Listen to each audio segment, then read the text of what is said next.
We say hello to Jason Petersen from Generate Marketing. Hello, Jason. How are you doing today? Good morning, gentlemen. How are you guys? Good to see you.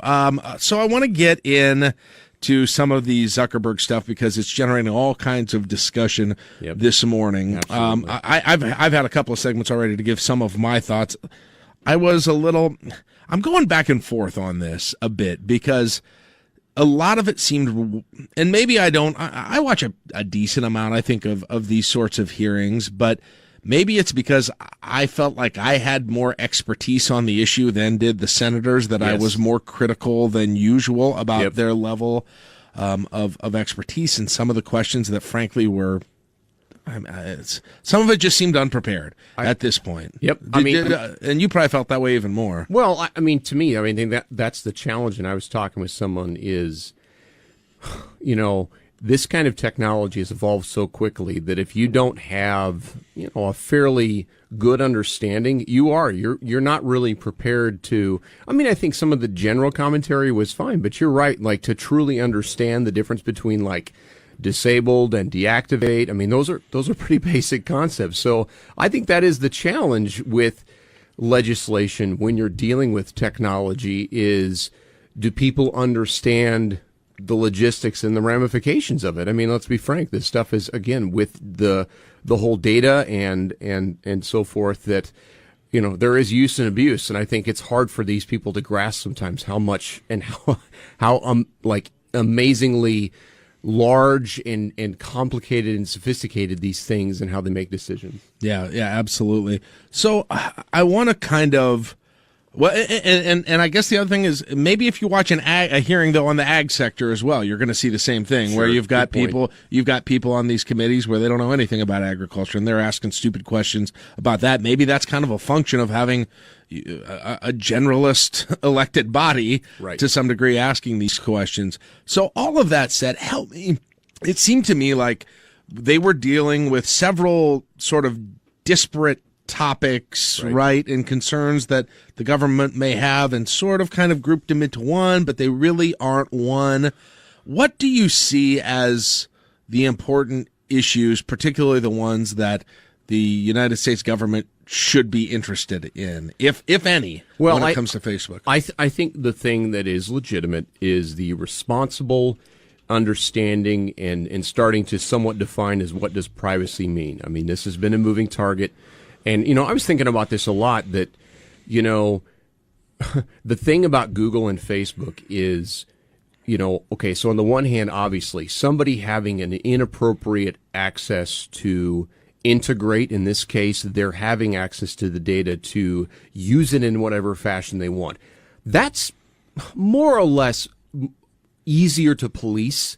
I mean, yes, you have the hacking, which happens all the time, but Zuckerberg can plug that up pretty easily. Now, I think the things where the leap of understanding, or the bridge, or I said bridging this gap, is because of how the data is there, like you and what you like and dislike and your friends and just all of these dynamics, that it's able to draw conclusions about income level and all of these things and interests and so forth. So you can still get a ridiculously detailed persona and breakdown of targeted people to get information to show up. So the question is, I would say that's probably not a breach of privacy, but I think some people might perceive it as such because they can't conceptualize that that's how it's like 1,000 times smarter than you realize in terms of what the AI. It can't police fake news. But in terms of what you are engaging with, absolutely, it knows all that stuff. That's the thing. We all click through the user agreement at the beginning, but I think people are surprised when they realize, number one, as you said, exactly just how smart it is and how much information they are able to glean. Yep. And number two, that you agreed to that, essentially. I mean, I was talking to Mark earlier. I remember every couple of years or so, people would go through and copy and paste those Facebook statuses that said essentially, I do not agree to any of, my information being shared or any of that. And that's not really how agreements and contracts work. You can't, they're a bunch you can't really do that. So maybe it's just, I think at least as we go through and try and nail down what the different areas are where the discussion needs to happen. Maybe it's just people being more well educated in terms of what is happening with the information they legally agree to give away, and how that works exactly from Facebook's end of it. The one of the thing that, I realize maybe it has or hasn't had success, but I know YouTube obviously has its paid model and its free model, and we can debate. I mean, I'm not certain whether that would succeed, but to your point is, I think it's the ability to control or have that. And again, I'll give Zuckerberg credit, and I think one of the criticisms is they have had some missteps where I think due to his age, just being naive, not understanding this, that there have been challenges with privacy in the past. Now, like I said, I think that, if it's free, like he said this, I mean, obviously the advertising model for free or freemium, that's been around for a long time. I mean, that's not a new concept. But let's just hypothetically say that there was a paid option that says, no, you can't use it then. Well, that's kind of a black and white then, where that would allow them to more or less say the paid people is a way of sort of creating a barrier for you. But their business model relies on people either not caring that their information is used in the way, or just not fully being aware of it, which is probably what more people are. So there's no real incentive for them to be more upfront about that, to discuss it, to put a whole lot of light, because I think it would rub people the wrong way if they actually knew. Well, in a lot of cases. So to me, let's use Google and AdWords. I think one of the things they did was the success of that was using the intelligence of search to give you more what you're looking for. Now, I think with Facebook, from a advertising perspective, it's clear that intelligence results in engagement. And that's how they've made all their money. So the intelligence of trying to give you what you actually care about, that's Zuckerberg's angle, is saying, hey, we're trying to do a better job of providing you content you are interested in. And we realize now, and I think, to me, the biggest thing, maybe it's they didn't focus as much on this as I get the privacy thing, and like we can talk about, but I think it's the free speech thing. I think that's the part that is still this slippery slope where they have to manually, like he said, in 10 years, it's going to take them to be able to detect fake news. So that the AI it's very, very not that intelligent yet. So they have to have people. They have to have bodies. Well, that still is up to our own interpretation of what is that. So maybe some of the upfront is what constitutes appropriate and inappropriate content.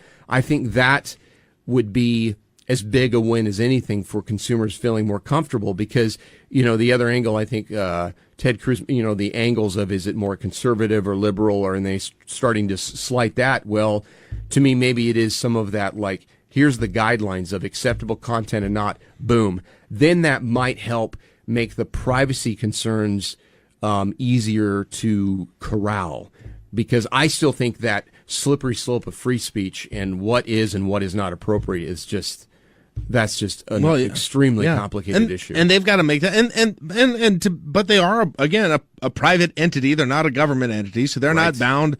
If they want to say, hey, you had Senator Sass have the give and take with Zuckerberg about free speech, and he brought up, well, is a pro-choice view or a pro-life view going to be looked as one, because it will offend people, it will make people upset? Are you going to, and Zuckerberg said, it's a hard question. He said, it's a very hard question, which it is, but they're free to make it, even though I think Sass was interested in it because what Facebook decides has reverberations. That's right. Because it has ramifications. It's so huge, and that's why it's interesting. But to be honest, that's not necessarily the government's. That's right, because people are choosing to participate.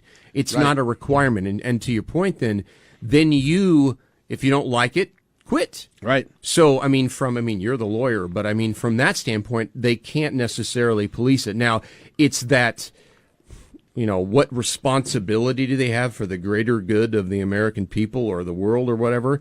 But so yeah, I on the one hand, I think if they want to preserve the ecosystem, it's going to be beneficial for them to help them understand what is. So to me, that's more of their self-preservation. It maybe isn't a government thing, but it's more of, hey, you know what? We're going to have to define what is acceptable content. Right. I mean, I know one of the issues that we run into all the time that most people don't talk about is, so depending on your personal search history for the account you use, if you're logged into YouTube, determines and has influence on what those secondary videos that show up. So people are like, hey, that's inappropriate or whatever. I don't want that to show up. Well, you know, I don't want to get into the weeds, but ultimately some of that is influenced by what they're looking at or that account or whatever the case is. So, you know, this intelligence is happening in other places and locations. I think the biggest scare is still because somebody got access to it and did use it to, you know, manipulate, you know, the commentary on, you know, the election. And that's, again, that's an attack on our democracy. So, you know, I think what I'm watching for is how is he going to respond in a way first to create the assurance that that is locked up.